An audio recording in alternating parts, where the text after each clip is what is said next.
So one of the first things that I want to let you know, I'm not like your run-of-the-mill speaker. I don't want to just come here and rah-rah. There's a difference between try and do, right? So everyone here, like if we're going to talk about getting a mentor, we're not going to try to get a mentor. We're going to do it, right? You know, I met Dave earlier today. We talked about, we had some mutual interests. Did I wait till tomorrow to send you that political event, that networking event? No, I texted to you when? Right away. I didn't try it. I did it, right? So there's a difference between trying, Melissa, and doing. Like, by the way, Melissa, I'm really impressed with her because she wanted to learn how to do bass. So she researched this really famous bass player. What was it, Texas? Nashville, she went all the way to Nashville, Tennessee to go to this bass player's, like, you know, bass camp. Like, she didn't try to learn bass. She did it. You guys get what I'm saying? So now that I've got your attention on that, you know, so the three basic things that I found from perfect mentees, they do three things. They drive, they give, and they connect. So let me tell you about the first part. So the driving part, right? So a lot of times when I go to organizations, companies, and new hires, this is how the mentees in the program act. They act like they're in the back seat, and the mentor is the chauffeur, and the mentor is going to, go left, okay, go right, right? And they're just being chauffeured around. This person's going to help me in my career, right? And guess what? They don't get anywhere fast. But the people who are great mentees, you know what they do? They drive. They drive. They might lean back, a little gangster lean, but they drive the relationship.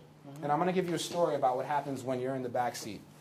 When I first graduated Binghamton University, I went to school upstate, I was feeling myself, and I'll tell you why. I was a history major, and that mentor that I mentioned earlier, he actually got me, he let me take one business class. I took an entrepreneurship class, and I won a business playing competition. And I became the president of the entrepreneurship group, Arden, on campus. And so I basically went to this conference, and I talked my way into a marketing internship. I had no marketing background. I basically went up to a Fortune 500 company and said, "Hey, how you doing? My name is Bert." And I said their slogan.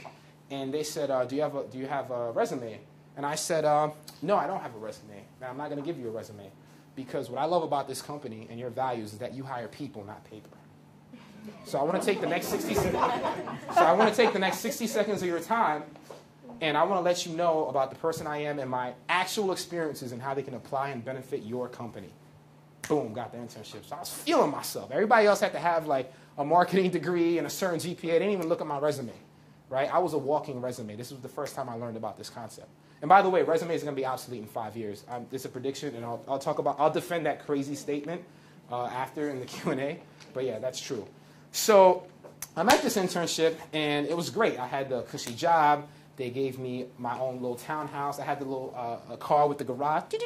You know, I would just come in. Like, I was feeling myself, right? And I had a mentor there, and once again, I was in the back seat. I was in the back seat. And it was funny because everything that I needed to learn, like, you know, how to understand market trends and how to pitch and present, I had that on lock. So to everybody director and above who only saw me during like quarterly report time, I was a rock star. This guy's going to be the new like leader in the company. Everyone in the office level thought I was an arrogant prick. And I don't like to curse, but I hope it's all right if can I be honest with y'all? I mean, I could water it down, but I'd like to really be vulnerable and honest. Is that all right? Can I be open with you guys? Yeah. They thought I was an arrogant prick, and they were right. Because, no, they were. Because I was part of what I like to call the ICGT generation. You know what that stands for? I could Google that, right? That's what that stands for. Like, I felt like, you know, like I'm smart enough to do this. I don't have to connect with anyone in the office. Like, you know, the type of person that's like, if someone comes in to say hi, I'm like, you're bothering me. I'm doing my work. I'm doing my work. Why aren't you doing your work? Right? So I was that guy. If anyone's ever worked with that guy. And so the end of the presentation came, the end of the internship, and I was sure I got the job. I started calling, Mama, you're not going to believe. I started calling people. You know black people, Mama, you ain't going to believe this. Right? So I was like, I got this, because all my evaluations from the senior people, this guy's amazing. And I got to my head. Got to the final interview, and they basically said, you're not going back to Ohio. We scheduled car service back to Long Island. Excuse me? Oh. Huh. I didn't get the internship. I didn't get the job. And it was tough because that started a really bad part of my life. Because after that, I realized, dag, what am I going to do with a history major? Like, and that, if you want to teach history, and that's cool, but that wasn't my passion. So from my vantage point, I was like, dag, I really messed up a great opportunity. What am I going to do?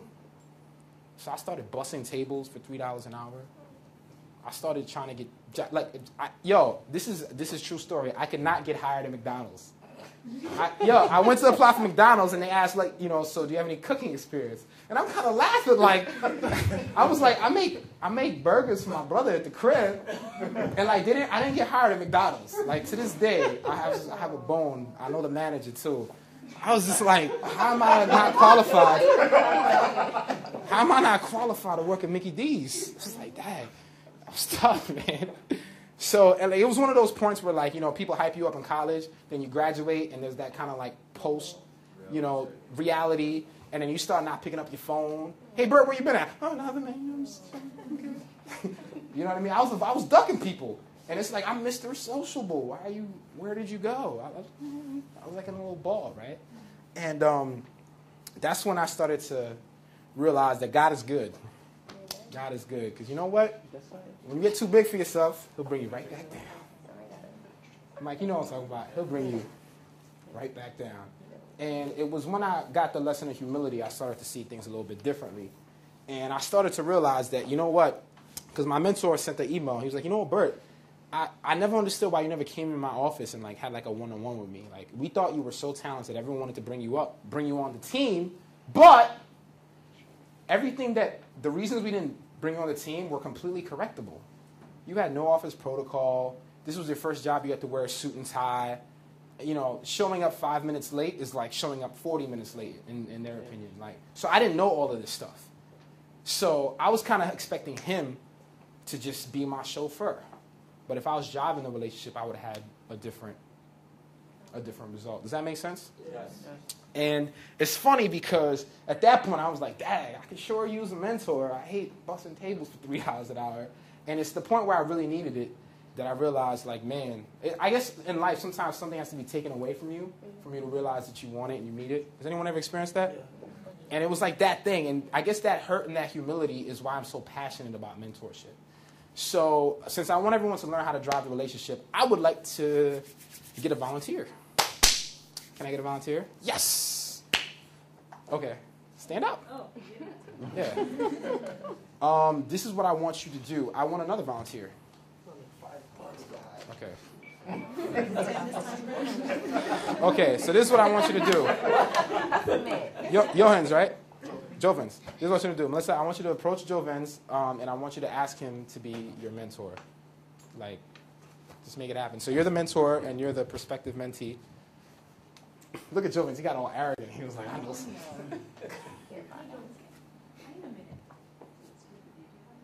Sure. I really admire your work and I'm wondering maybe if you can be a mentor. No? That's a great response. That's a great response. No. Let's analyze what just happened. No. It's great. It's great. Yeah. Try one more time. Yo, this is a tough cookie, by the way. Why did you say no? I didn't care to say that. Huh? No, you just. But all right, but it was your initial reaction, so maybe you weren't impressed by the. I was just, but I think she did. She did good. All right. Yeah, she didn't take it more serious. Says hesitating? Okay. But she wasn't driving. Okay, so she could have been a little bit more serious, more convincing. Does anyone else want to try to ask Johans to be their mentor? Me. You want to go? No, Melissa, stay up there. Stay up there. Go ahead. Hey, Johan, how you doing? I just thought, would like to mention, that was just a question, how would you experience, getting working experience? Would you need to, take me under your wing and teach something? I'm a student right now. I don't know much. I don't have a lot of experience, but you know, I thought, you know, with your help, I could learn. And What are you studying though? What's your social security number? I'm studying business. It's not just you, Melissa. This is like it's me and everybody. All right, so can I try? you want to try? All right, we'll get one more, and then I'll explain to you. Stay there. Discrimination. No. You're doing great, actually. Yeah.